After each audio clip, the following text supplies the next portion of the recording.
Добар ден! Ве поздравувам во 10 часот на почетокот на нашето следно издание на Алфа Ординација со своето, вторнично издание во кое што, повторно сме заедно со вас еден час и ќе обработуваме една тема која што, можам да кажам дека ја обработуваме за прв пат во Алфа Ординација. Ова е тема која што исто така е особено важна за оние кои што сакаат да станат идни родители, оние кои што чекаат принова, бидејќи зборуваме за еден скрининг кој треба да биде рутински преглед кај бремените жени. Зборуваме за скрининг за најрано откривање на срцеви аномалии кај фетусот или фетална екокардиографија. Што представува феталната медицина? Што поточно представува фетална екокардиографија? Зошто ваквиот преглед треба да го направи секоја бремена жена? И треба да се направи еден ваков рутински преглед кај фетусот. Всушност, денеска ќе го обработиме сите оние важни прашања, а на оваа тема, доколку имате ваши прашања, телефонските линии се отворени. Мој гостин е доктор Драшко Димески, педијатар, кардиолог од Аџибадем, Систина. Добар ден за вас, доктор Драшко, и добро дојдовте во Алфа Ординација. Добар ден, благодарам на поканата. Чест ми е да присуствувам во вашата, да кажам, институција, условно, како А1 телевизија, така да ја мислам дека Алфа телевизија ќе бидеме на располагање на гледачите, некои дилеми можеби ќе ги раскрстиме, некои прашања и така.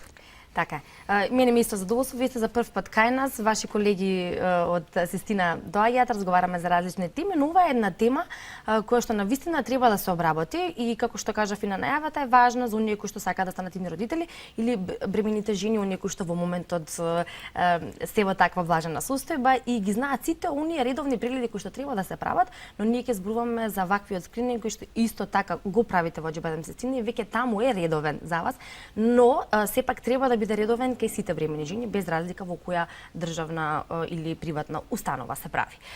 За да бидеме јасни и за да нашиот концепт биде како што треба, на почеток може генерално или воведно да објасниме што всушност представува феталната медицина. Од медицински аспект тоа е една нова дисциплина, условно кажано, не е нова најнова, мислам како таква стои. И генерално, кога зборуваме за фетална медицина, ги опфаќа сите проблеми на самиот фетус. Ја би онака поедноставно рекол за нашите гледачи, името фетус, значи условно кажано бебето додека е во утробата на мајката.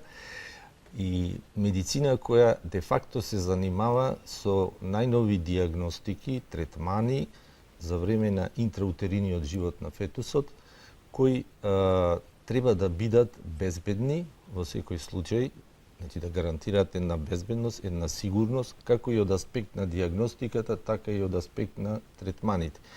Медицината денес е фокусирана на самиот фетус. Ја ти кажам дека порано во минатото, поради таа конекција со папче на врвца, мислевме нека е тоа некој дел на трудницата, меѓутоа сега е одделен и се рачна дека тоа не е нашиот најмал пациент. И од тој аспект се оддели како една дисциплина на фетална медицина, каде што сите колеги кои се инволвирани во овие диагностички и терапевски сврхи го работат својот дел зависно од кој орган и така.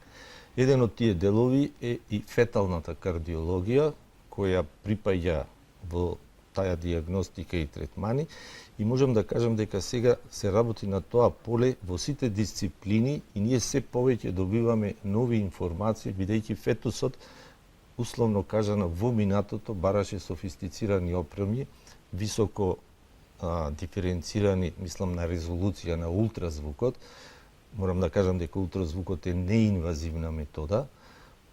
Немаме тука од аспект на као зрачење, рентгенски сними и така, значи е безболна, неинвазивна метода, метода на избор за диагностиката и тука сета технологија е тука усмерена ради сите овие фактори, така да вие можете да го користите во многу подолги интервали и почесто, а да нема никаков ефект на самиот фетус во смисол на некои проблеми од аспект на некои дозволени, така да кажеме, нуспојави. Така да, кога тоа влезе како технологија, бидејќи без тоа и не можете вие во медицината да одите напред, се наметна сите овие работи и сега сме во една ситуација да со ова моментална софистицирана опрема која и понатаму верувам дека може да и магнетот ќе го замени како диагностика, ќе ни дава се повеќе информации на она што се случува со самиот фетус за време на неговиот интраутерин период, вклучувајќи ги сите од генетски инженери, од сите други органи кои ги исследуваат гинеколозите, и тука е нормално срцето како фетална кардиологија. Така. Пред ние поточно да во продолжение објасниме што е феталната кардиологија, односно како изгледа фетална ехокардиографија и подетално за тоа каква постапка или метода е, би можеле на почеток да ги разработиме и оние статистички податоци за застапеноста на срцевите аномалии кај живите новороденчиња, бидејќи од таквите резултати кои што за жал не е мала бројката, произлегува и овој податок, односно фактот дека ваквите прегледи треба да бидат и рутински прегледи во бременоста, како што се оние кои што веќе се рутински и востановени како такви. Да, сега кога веќе сме концентрирани на оваа тема, ја би зборувал за тој дел, што е она што ни донесе оваа диагностика како новини и промени во оно што ние сме го знаеле од аспект на педиатриската кардиологија и од аспект на тој кост-бенефит на примената на оваа метода во модерните кардиохируршки референтни центри, каде тие аномалии, каде што имаат потреба да се коригираат, условно зборува. Значи, во овој момент на површина излегува некои работи кои ние де-факто за тој период на интраутерин развој не сме ни ги знаеле. Како таа кардиопатија диагностицирана, сега пошто ме прашавте кои се тие две опции на рана диагностика и таа другата опција на покасна, значи ние можеме да имаме ориентационо за старт за потешките кардиопатии комплексни, некоја диагностика некаде почнувајќи од 12-та недела на бременост, со тогаш и пристапот трансвагинален, затоа се тие структури многу минимални, мали, значи сето тоа на зумирање и така натаму, а тоа го опфаќа периодот на високоризичните бременности, каде што имаме податоци на новородени во фамилијата со една, со две, три кардиопатии од генетски аспект. Меѓутоа има и други компоненти на ризични фактори кои бараат многу порана диагностика во однос на овие, како вие рековте, рутинските кои ги правиме, тие се некаде после 20-та недела до кај 24-та, има уште една контрола некаде на 28-9-та недела. Така да, тогаш е веќе, оној вториот е трансабдоминален, значи тоа, како што гледат и колегите гинеколози, преку стомак, не е трансвагинално. Тоа се тие две опции на диагностика рана и ова нормалната, стандардна, рутинска. Многу е интересно тоа да се каже зошто ни се битни овие рани диагностики кога ги имаме, често пати ја и тоа ќе го спомнам, што е она што исфрли феталната ехокардиографија како новина во однос на статистичките податоци од референтните центри кои ние сега ги компонираме. Секоја аномалија кај новороденото може да биде асоцирана и со друга аномалија, што значи да имаме аномалии на други органи. Меѓутоа, најповеќе оптеретува оној хромозомскиот и генетскиот дел на проблемите од здравствените проблеми кај новородените, кои де-факто, сега зборуваме од медицински аспект, многу повеќе оптеретуваат, независно дали вие таа кардиопатија може да ја средите хируршки после раѓањето на бебето или не. Сега тоа е еден многу поспецифичен дел, кај што тука малце од медицински аспект кога да работите потешко. И тоа влегуваат во групата на тие синдроми и така. Ние сме имали ситуации да прво диагностицираме една таква тешка кардиопатија и пошто знаеме многу од тие типови на кардиопатии кои се инволвирани со тие хромозомски и генетски овие синдроми, сме инсистирале да се направи тој кариотип, да се земи амниоцентеза и така натаму, да видиме дали тука имаме уште некои од тие потешките елементи. Тоа е првиот момент. Вториот момент е во однос на оној генерален скрининг, кога веќе малце повеќе се размислува евентуално дали имаме и други некои екстра кардиални аномалии. И од тој аспект гледано статистички, сега кога зборуваме, вие ме прашавте за застапеноста, она што ние го знаеме статистички кај новородените се движи некаде од 6 до 8 кардиопатии на 1000, односно на промили како го ние водиме. Сега тука имате некои плюс-минус оставки, зависи од кај ги црпите тие податоци од тие референтни центри. Кога почна да се применува оваа диагностика, се дојде до податоци од тие центри дека таа бројка не е реална, што значи се движи од 20, некаде 30, тоа се пак релативни бројки од зависност од центрите, кое укажуваше дека во тој период, кога сме немале ваква диагностика, ни бегале тие податоци од епидемиолошка статистика. И кога сега тоа дојде сето на, условно речено, на маса, епидемиолозите веќе се сложуваат меѓу себе дека таа бројка ќе мора да се коригира.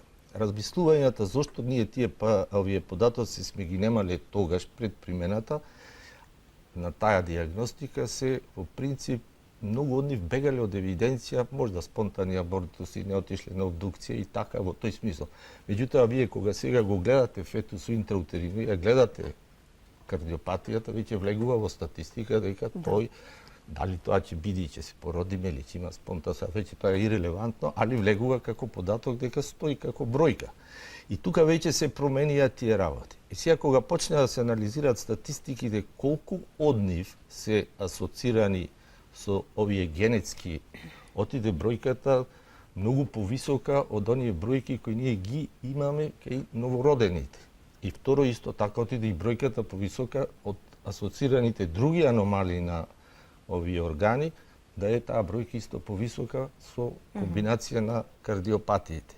Еден од податоците кои го имавме ние на некој пат викаме компаративно кај новородени и кај овие фетусите, кај што сме имале ситуации да тоа бебе, условно ако е бебе почини, или па фетусот додека е исто почини, од аспект на причина на аритмиите, имаме исто тука разлика да овдека имаме една бројка која ни покажува дека имаме повеќе проблеми како причина на екзотисната на овие конкретно фетуси, како бројка од брадикардија или тахикардија е поголем во тој домен отколку ние кои го гледаме кај новородени. Така да сите овие компоненти кои ќе ставите на маса зборуваат дека има нешто кое ние не сме го знаеле за периодот на интраутериниот живот во споредба со ова што ние сме го гледале досега кај мислам кај новородените или кај поголемите бебина, условно кажа. Значи тие се тие моменти кои ги изфрли оваа диагностика на маса, кои сега веќе како една новина во склопот на таа, ај условно речем фетална медицина, односно кардиографија, ни дава некои поттикнувања да размислуваме дали тука сега во однос на сиот тој интраутерин живот до периодот на доносено бебе, има и некои други работи кои можда после ќе ги спомнам, се новина за нас, а за кои ние не сме знаеле дека се случуваат интраутерино. Рековте дека оние кои што веќе знаат дека имаат некакви генетски предиспозиции за одредена срцева аномалија, мана и слично, веќе треба да знаат дека ваквиот преглед треба да го направат 12-тата недела. Додека кога овој преглед е рутински и спаѓа во оние редовни прегледи кои што треба да се направат, тогаш е најдобро од 19-тата до 24-тата недела. Јас би прашала зошто е така и во двата случаи, што се случува во 12-тата недела, која би била трети месец, така? И зошто кога е редовниот е во 19-та до 24-та недела? Знаете како, од аспект на колегите кои се занимаваат со овој делот на скрининзите на гинеколозите, во принцип кога ако ние фатиме некаде во тој ран период дека со тие нивни постапки на амниоцентеза, на кариотипи и така, и дојдеме до констатација дека имаме некоја асоциација со тие тешки генетски и хромозомски проблеми, во секој случај треба да знаете дека ние кои ќе имаме некои такви податоци, седиме вака со родителите, значи со брачните парови идни и го дискутираме случај, ставаме се на маса. Ние мора да ги кажеме сите ризици од аспект на таа ситуација, меѓутоа мора да кажеме исто така дека имаме ситуации кај што зборувам се за кардиопатиите што се решаваат хируршки со добар квалитет на живот, дека тоа дете ќе биде окей и одлуката независно дали е од овој аспект или другиот, ја носат родителите. Што значи? Во светот и во Европа и Америка, значи ова е тимска работа. Кога вие имате една таква ситуација, тука се обично во прва линија се колегите гинеколози кои го прават тој рутински скрининг и кога се опатени да погледат нешто дали му е суспектно и така натаму, примерно околу срце и тие работи. Онај нивниот дел веќе си е нивни дел, значи тоа е прво. Второ, ако веќе имаме нешто тогаш иди вториот, да кажам, вклучен медицинска особа, значи тоа е педијатар кардиолог, ако веќе тоа суспектно, да се види кој тип. Ние имаме повеќе типови на тие срцеви аномалии, треба да се објасни на тие брачни парови што значи оваа аномалија од аспект на третман, операции и така. Значи тука последи кардиохирурзите, овие детските што се занимава со педијатриска кардиохирургија како тим, генетичарите кои треба да се изјаснат дали имаме некоја генетска или хромозомска, социјалниот работник како петти член и нормално неонатолозите и педијатрите кои тоа дете после треба понатаму да го водат после тие интервенции и така. Така да во принцип тоа е една тимска работа и на крајот на сите тие податоци кои ќе ги слушнат тие млади брачни парови одлучуваат што понатаму. Дали сега условно имаме опции кај што одлучиле ради тие тешки генетски или хромозомски се прекинуваат таа време. Сега периодот, тој најраниот период е многу погоден ако веќе се донеси некоја таква одлука во однос на овај покасниот. Пошто ако таа бременост, да кажам, со сиве овие елементи кои ги спомнав ризични е покасно, сега тоа од формално правен аспект има комисии, етички, па ќе се дозволи или не се дозволува. А сега ова па го зборувам од аспект, да кажеме, во Америка, во овие високо развиени, да кажам, центри, со тоа тие, знаете како, таму функционираат други закони, тие го социализираат и да има генетски, значи го гледаат од аспект на социализација, дека може тоа дете, ако веќе таа кардиопатија може да се среди, и почна онај вториот дел ради другиот проблем, така да тие многу тешко се одлучуваат на прекид на тие бременности, некаде и со закон се тие регулирани, што значи е многу поразлично во различни овие институции, да кажем условно држави. Што значи тоа е веќе индивидуално, али во секој случај тоа се остава на тие брачни парови и тие ја донесуваат конечната одлука кога вие ќе му ги кажете сите овие податоци. Околу самата метода на фетална ехокардиографија, како се изведува, на кој начин, колку тоа трае, пред да позборуваме за самиот ефект подоцна, да објасниме самата постапка. Нешто начално спомнавме претходно, но еве во продолжение подетално.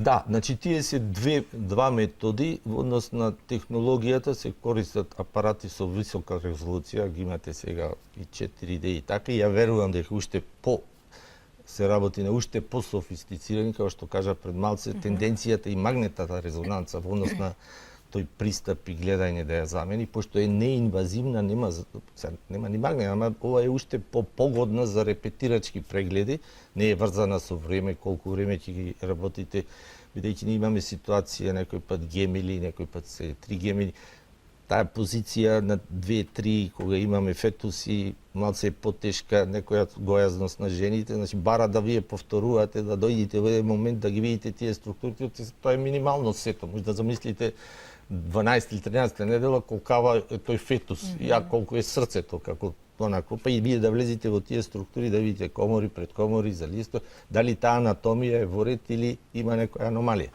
Значи, тоа е тоа што самата метода дозволува репетирачки прегледи без проблем на самиот фетус од аспект на правени се студии, јапонците и американците, значи не е најден некој ефект на ултразвукот, биолошки што би кажале, што има влијание на самиот фетус за време на тие прегледи.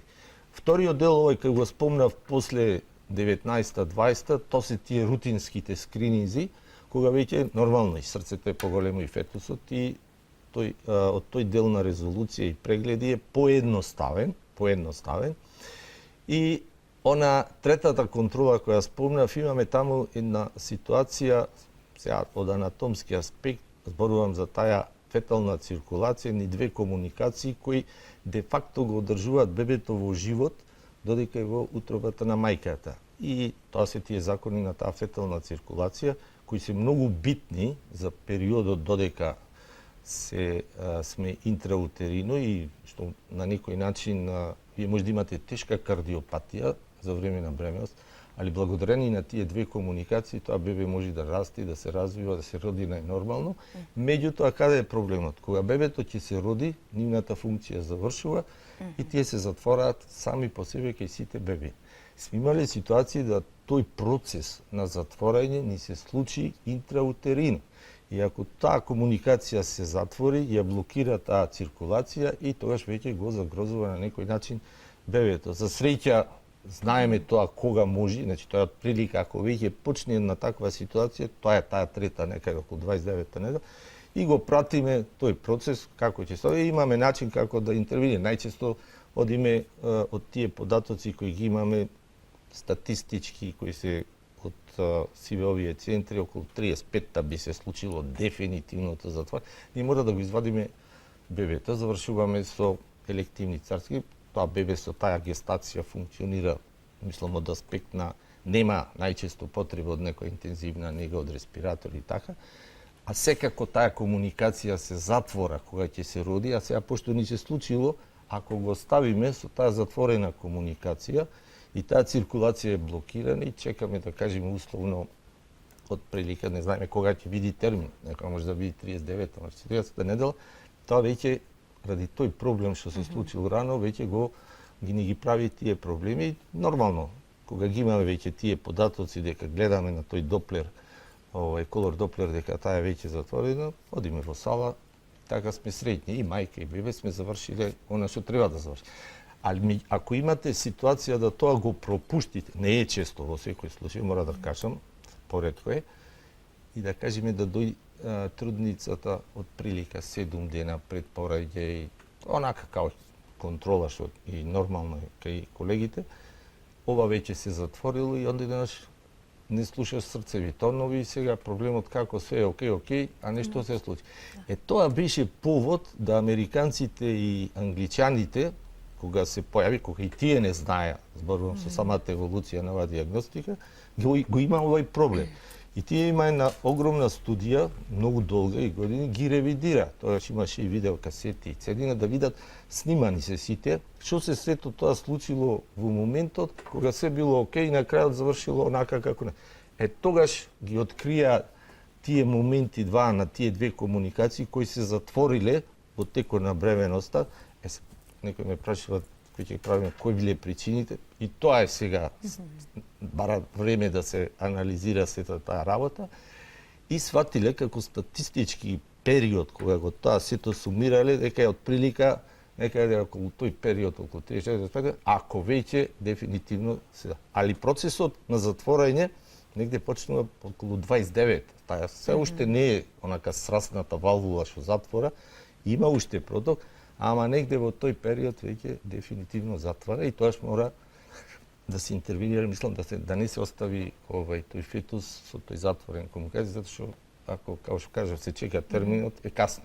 Да, што значи тука редовните контроли, се разбирам во консултација со докторот, се многу важни во однос на контролирање на ваквата состојба доколку веќе се забележи како таква или се диагностицира уште кај фетусот, и потоа следењето на истата за да не дојде до ваква несакана последица. Она што е поентата нивна која тие кога јас бев во Лондон, кога ни го презентираа сето тоа, што од тој момент на таа контрола заради овие комуникации кои ги спомнав, ако наодот е добар, кој подразбира се отворени, не нашле скоро, да наречам, сега некој исклучат, ништо нема 100%, битни проблеми до раѓање на бебето. Што значи, од тој момент, ако е све окей, од таа контрола, немале проблеми до термина, односно не се затворило. Ако тоа веќе почнува како процес, ние го гледаме во тој период, затоа што тие така го издводили како ризичен период, кога најчесто виделе таков проблем. Така. Ние во продолжение ќе зборуваме, се разбира, за третманот, кога веќе ќе се забележи таквиот проблем со оглед на видот или типот на срцевата аномалија и каква е по тоа третманот и додека бебето е во матката и се разбира понатака откако ќе се роди, кои се постапките и процедурите. За нашите гледачи имаме и кратки видеа кои што вие ги донесовте и тие ќе ги погледнеме исто во продолжение на Алфа-ординација, а сега бидејќи е 10:30, време е за кратка пауза со реклами, а потоа продолжуваме со нашата денешна тема и овие точки кои што ви споменав. Останете со нас на Алфа.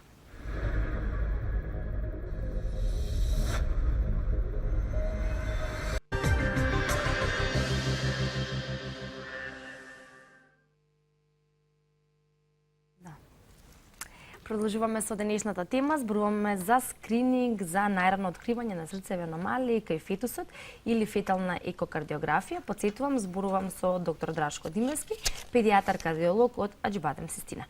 Во првиот дел на емисијата зборувавме за тоа што всушност општо представува феталната медицина, потоа како изгледа и што е фетална екокардиографија, кои се статистиките кои што всушност упатуваат на фактот дека ваквиот скрининг треба да биде и рутински преглед кај сите бремени жени и колкава е важноста за навременно или рано диагностицирање на срцевите аномалии кај фетусот, бидејќи самите резултати за тоа колкава е застапеноста на срцевите аномалии кај новороденчињата, всушност укажуваат на некои работи кои што треба да се потенцира и треба да се поработи во иднина се со цел таа бројка да се намали, се разбира, или решението да биде навремено. Доктор Драчко, ние стигнавме кај, еве да речеме, методот на феталната екокардиографија и како сето тоа изгледа, но она на што го ставаме акцентот во целокупната денешна тема е всушност и самиот ефект, забележувањето на тие срцеви аномалии, што точно може да се види, во кој период може да се види, како може навремено да се реагира и всушност нешто што во минатото не било пракса или не можело да се знае во однос на тоа каде била медицината тогаш, може да се знае сега во денешно време и може да се спречат оние несакани моменти кои што никој родител за своето дете не ги посакува, а истовремено понатака да си има самото новороденче нормален и здрав живот. Јас го поставив ова долго прашање, но сега колегата ми кажа дека имаме гледач, така што прво ќе го вклучиме гледачот, па потоа ќе одговориме на моето прашање. Добар ден. Ало, добар ден. Добар ден, повелете. Јас сум една баба. Сакам едно прашање до педијатарот. Поздрав прво до вас. Имам една комшивка, бебе од 2 месеца. Добило температура. Докторката, не е битно која, и рекла да и даде диазепам. Дали е тоа могуче или нова метода? Добре, ние зборуваме надвршно од темата, но еве ќе кажам, мислам не е проблем. Во принцип тие фебрилни состојби за нас се многу битни од аспект на фебрилните конвулзии, оние грчеви познати онака да кажам меѓу пациентите. Она што ние го знаеме дека колку нормално не ние, него како протокол стои, колку е помало, да кажеме, почнувајќи од бебе до 3 годишна возраст, колку сме помали, шансите да добијаме такви проблеми од аспект на грчеви, колку сме помали, се поголеми. Колку сме поголеми, се помали. Она што ние го имаме како статистика, крајниот лимит на возраста на бебето, каде што после него не би очекувале некои такви проблеми од аспект на температура висока и да добиеме грчеви после 3 години, грубо кажам. Така да пак ќе речам колку сме помали, шансите се поголеми. Во принцип, пак статистички кажано, ако добијаме такви ситуации, да не се повеќе од 3 пати во текот на тој период, да ги имаме како грчеви како резултат на висока температура, не очекуваме да имаме некои последици за понатаму, да ни направат некои оштетувања, па да имаме некоја друга форма на проблеми од аспект на тој невролошки систем, макар што колегите кои се занимаваат со таа неврологија повеќе се упатени во тој дел, ова го грубо го нафрлам, од аспект на терапијата, она што е битно кога зборуваме за тие фебрилни конвулзии, битно да имаме една оптимална температура за која мислиме дека не би можела да ни провоцира грчеви. Се тоа некаде од прилика е меѓу 38 до 35, грубо кажано, меѓутоа не значи дека некои имаме посензитивни, па можат и на пониска температура да изреагираат со тие грчеви. Од аспект на диазепамот,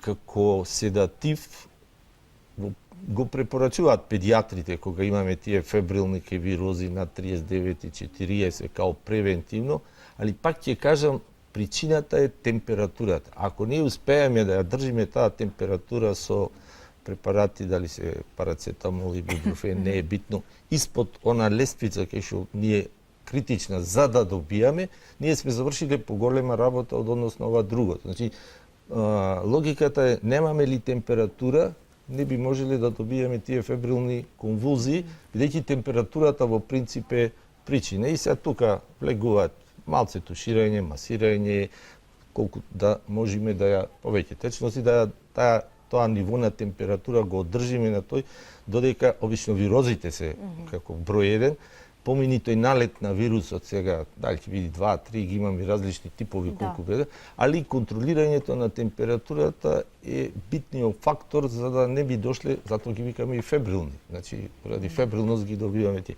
Така да во принцип тоа е тоа. Сега ако нешто има тука некои други моменти, тогаш веќе овие кај нас колегите кои се занимаваат со оваа проблематика може да го тоа и продискутираат ако треба да појдат на контрола. Овие се чести прашања кај за педиатрите од се разбира младите мајки па и баби кои што се загрижени за новороденчињата, особено кога тие се толку мали на неколку месеци, а кога има ваква симптоматологија на вирус во одреден временски период, па тука се појавуваат овие прашања кои што се разбира. Да, сега е баш и актуелен периодов ни е таков сега со вирози.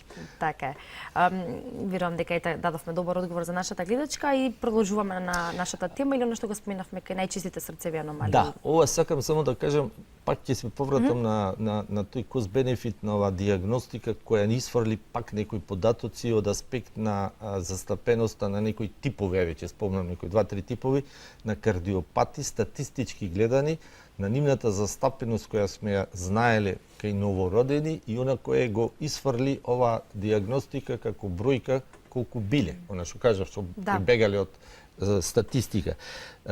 Имаме ние една ситуација, ја викаме ектопија на срцето. Што значи ектопија на срцето?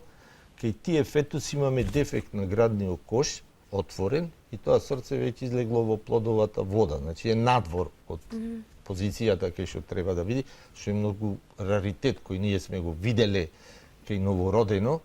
И сега кога ги гледате тие податоци, тоа ние што сме гледале, не ние лично, него гледале повеќе центри кај што баш се концентрирани тие прегледи во овие референтни, како ги викам, се движи некаде кај новородено зборувам, од 0 до 0,1%, како кој го евидентирале после раѓање.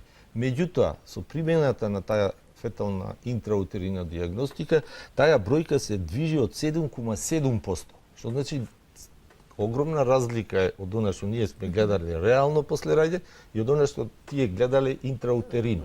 Тоа значи има голема дискрепанца во однос на застапеноста како проблем од тој аспект. Или да кажем имаме една аномалија на Епштајн, така се води по оној кој ја поставил. Она која ние сме, пак викам статистички, не мислам ние лично, него што стои во статистика е некаде 0,3% кај новородени со диагностика на таа фетална се движи некаде од 3,4%. Исто значајна разлика на застапеност. И на крај би спомнал уште овие туморите на срце, тие рhabdomyomi кои се најчесто во срцето на или новородени си на фетус, да кажеме кај новородените статистички стои дека е 0,09%, а овие податоци со примената на феталната екокардиографија е 4,7% застапеност.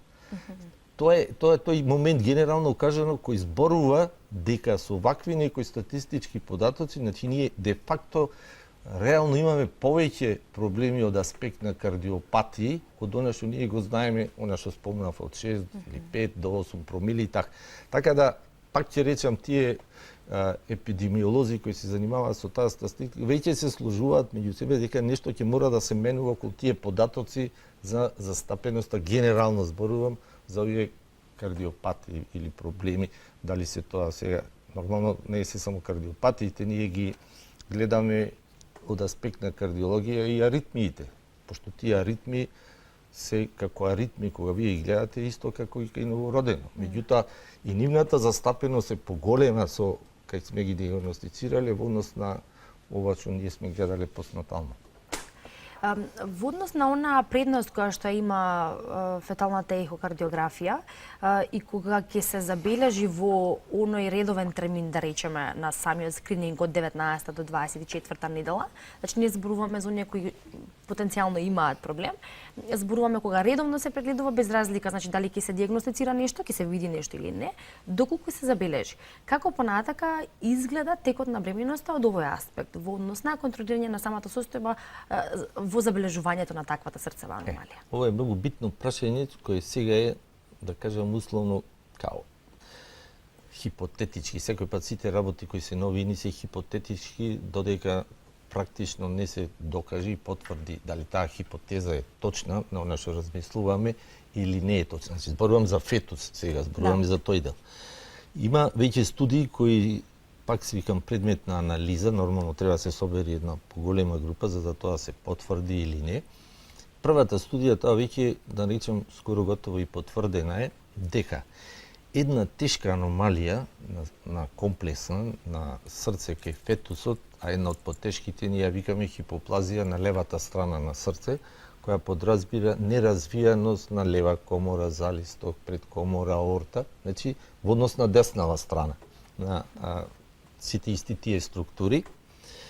Беа размислувањата дека таа не почнува како тешка аномалија наеднаш што сите овие недостатоци на овие структури кои ги него размислувањата во тој период, тоа се некаде 80-тите години, почнува како, предпоставката беше како поедноставна.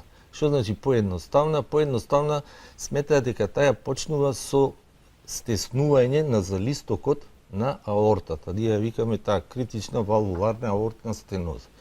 И сега, од хемодинамски аспект, нивните размислувања беа, ако во раниот период се отвори тој залисток кој е сраснат, значи да функционира нормално, и од хемодинамски аспект се воспостави нормална циркулација на левата страна, самиот проток на крв ќе направи модулирање на сите тие кавитети и структури и на крајот тоа бебе, да речеме 38 или 39-та, односно фетус кој би се родил, би имал некои задоволителни пропорции на тие леви структури кои на крајот не би барал некоја интервенција после раѓањето. А сега ако зборуваме за интервенцијата после раѓањето, тоа се една од потешките каде одат палиативни интервенции по методи кои бара една, па уште една.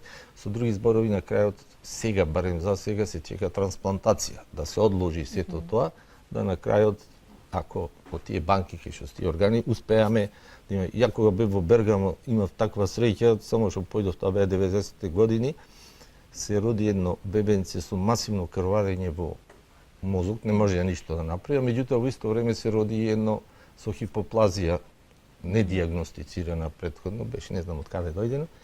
И пошто кај ни функционира тие нормално на донорство и така натаму, и одма ја направија таа трансплантација.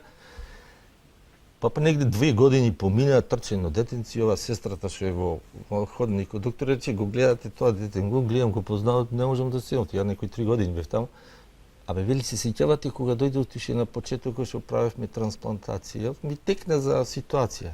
Вели, тоа е тоа. И сега кај лежи тука поентата, кога се раѓаат, имунолошкиот систем уште не е на ниво на нашиот, да го препознае кај трансплантациите кои, па да го отфрли, па треба имуносупресивните, кај за возрастни зборувам, така да таму оди подобро.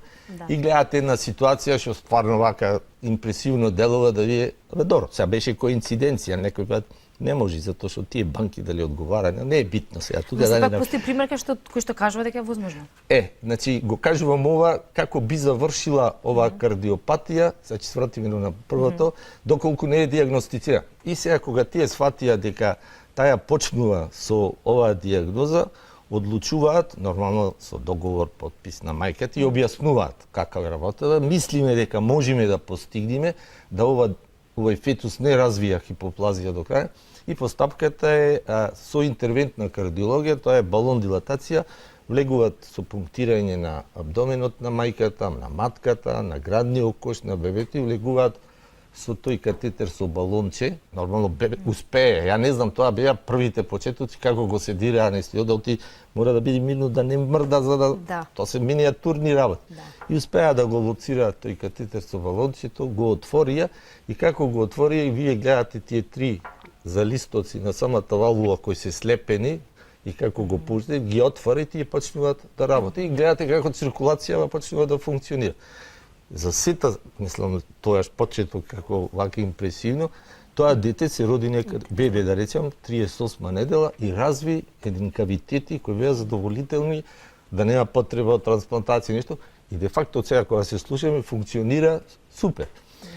Тоа беше повод да тоа веќе влези во како информација, после тоа следеа, не знам уште колку, мора да кажам, неуспешни, оти се уште, пак викам, тоа се случи, како се случи, али беше добро. Меѓутоа, тие ја потврдија хипотезата дека на таква интервенција може да ги даде овие. Денес, веќе во сите овие водечки центри, Америка, па и некои европски, веќе се работи на таа метода за овој проблем. Сега би се надовр, тоа беше нешто кој тие го како фетална кардиографија открија дека една потешка дојде до заклучок дека може со една интервенција да се направи да биде полесна до крај.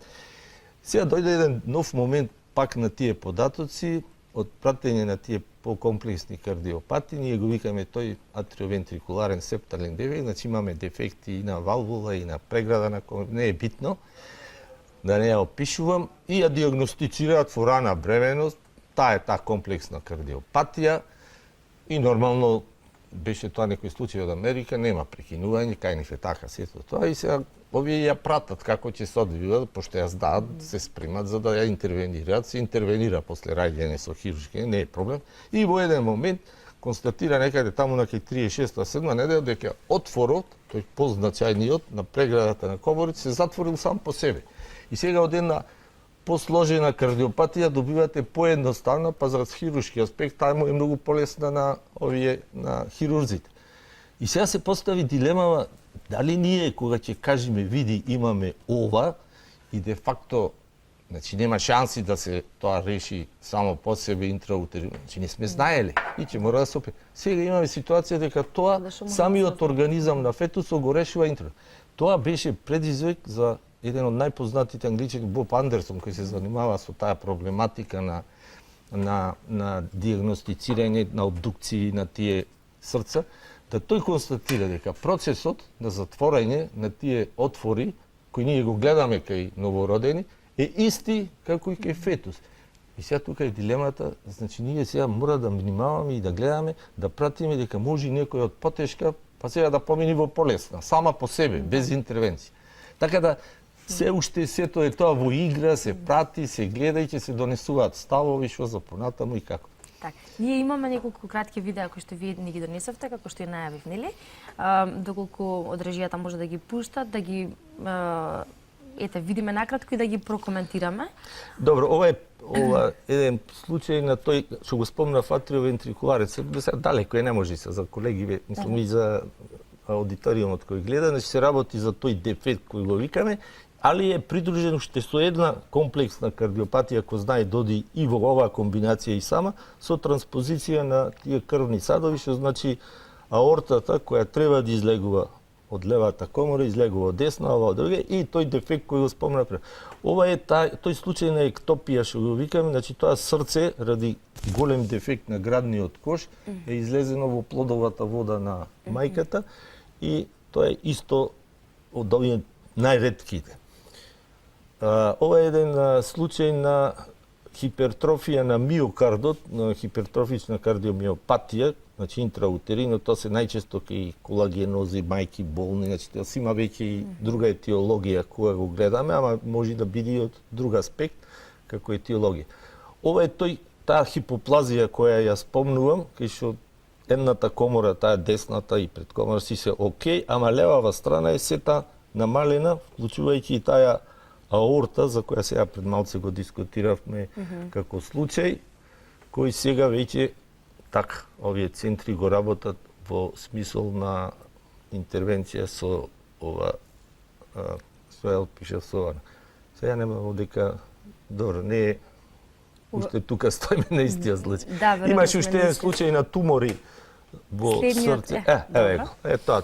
Тие се најчесто застапени, ги има повеќе, али рhabdomionit, оние као две топчина внатре, кои се гледат, тоа се тумори во комората на срцето.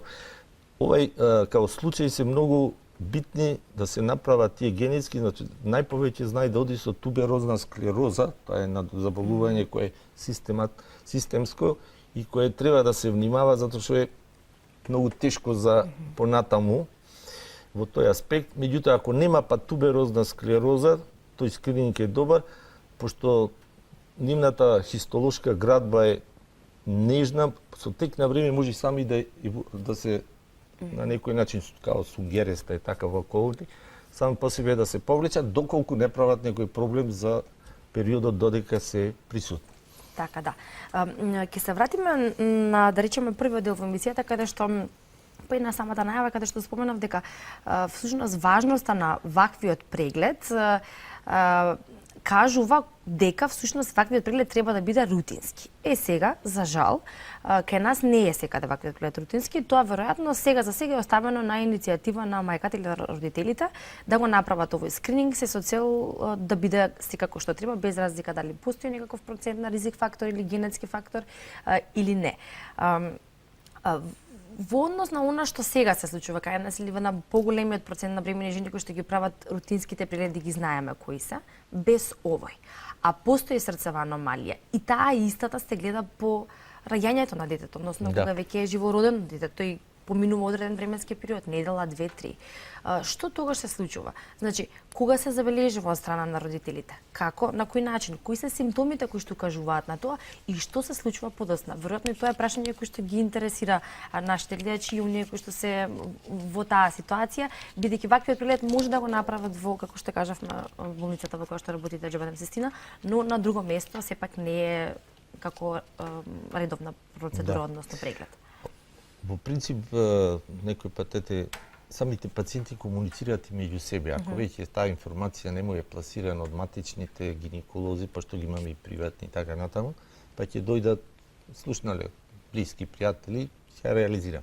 Оние кои доаѓаат кај нас, во најголем случај го поминуваат тој скрининг и онај нормалниот. Сега, кога ни доаѓаат вака, како вие што ме прашавте веќе со постоечка кардиопатија, сме дошле некаде во напредната бременост, тука нема некои опции, значи тоа бебе нормално ќе се роди, али е во тој момент добро што ние знаеме што е тоа. Истото го кажуваме на родителите, после кое тие, значи ние ако се пораѓаат кај нас веќе знаеме што треба понатаму, ако се пораѓаат во некоја друга институција барем да знаат колегите педијатри кои се роди тоа дете, дека има тука проблеми да се превземе сета таа работа за понатамошен третман. Што подразбира зависи од кардиопатии. Имаме кардиопатии кај што треба брзо да се делува, имаме кардиопатии кај што не се кажам ургентни одма после раѓањето.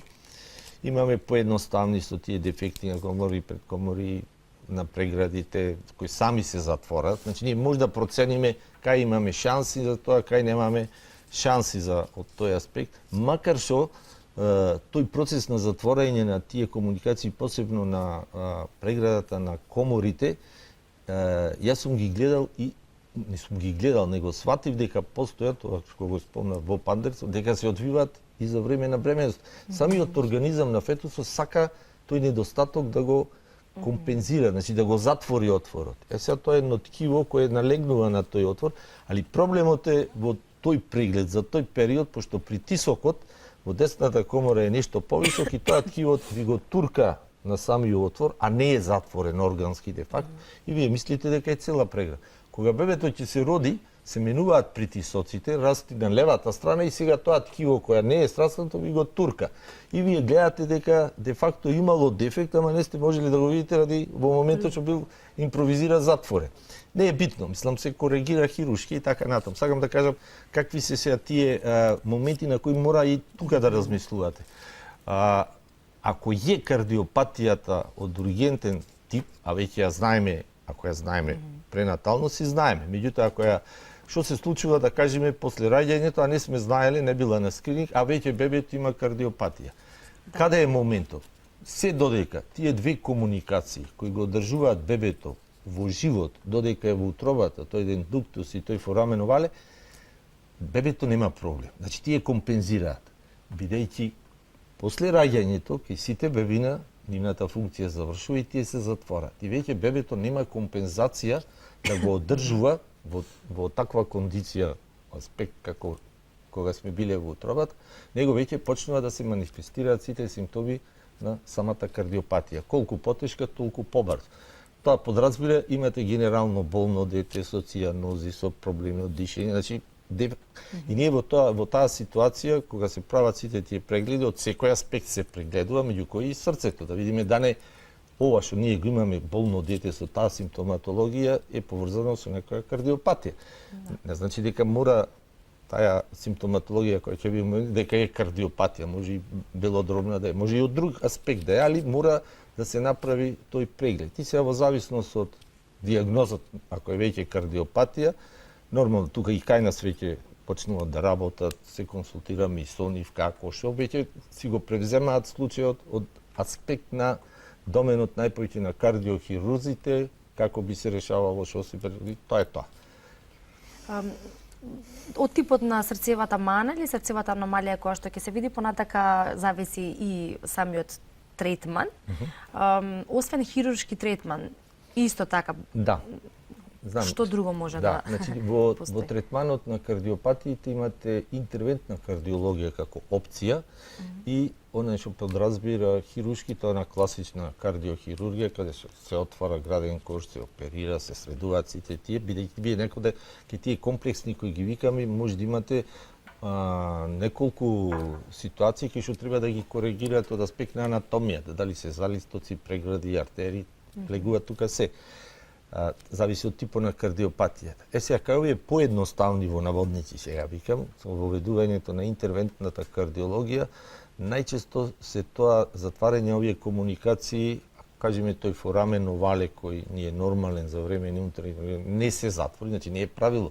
Вие може да ги имате сите предиспозиција, ама да не затвори. Или е поголем, па валвула покрај, или ја нема. Некои пати такви ситуации, значи мора ние да го затвориме.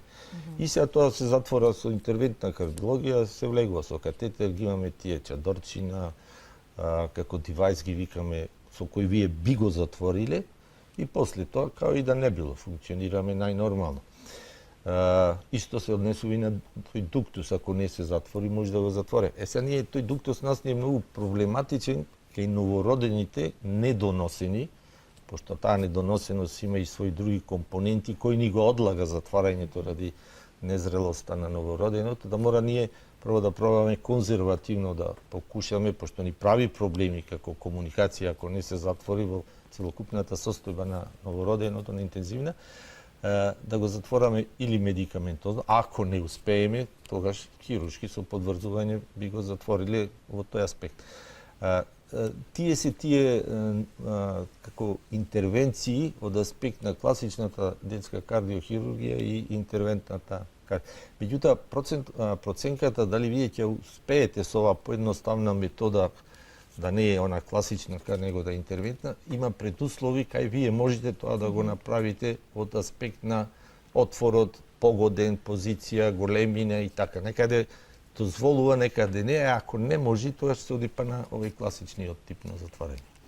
Стигнавме и до крајот на денешното издание на Алфа Ординација и со оглед на тоа што испоменав на почетокот, прв пат ја обработуваме оваа тема, подеднаква важност на сите кои што секојдневно ги обработуваме во нашата ординација. Сметам дека кажавме доста информации кои треба така кажано да ни легнат во однос на ваквата фетална ехокардиографија за која што зборувавме, но и генерално за феталната медицина. Ви благодарам, доктор Дашко, што бевте мој гостин и верувам дека ќе се видиме во следна прилика. Ќе одберем уште една интересна тема која што се разбира во вашиот домен и педиатрија и кардиологија, но и на предностите на вашата работа во однос на оние кои што се најважни, а тоа се разбира немаладите или немалите.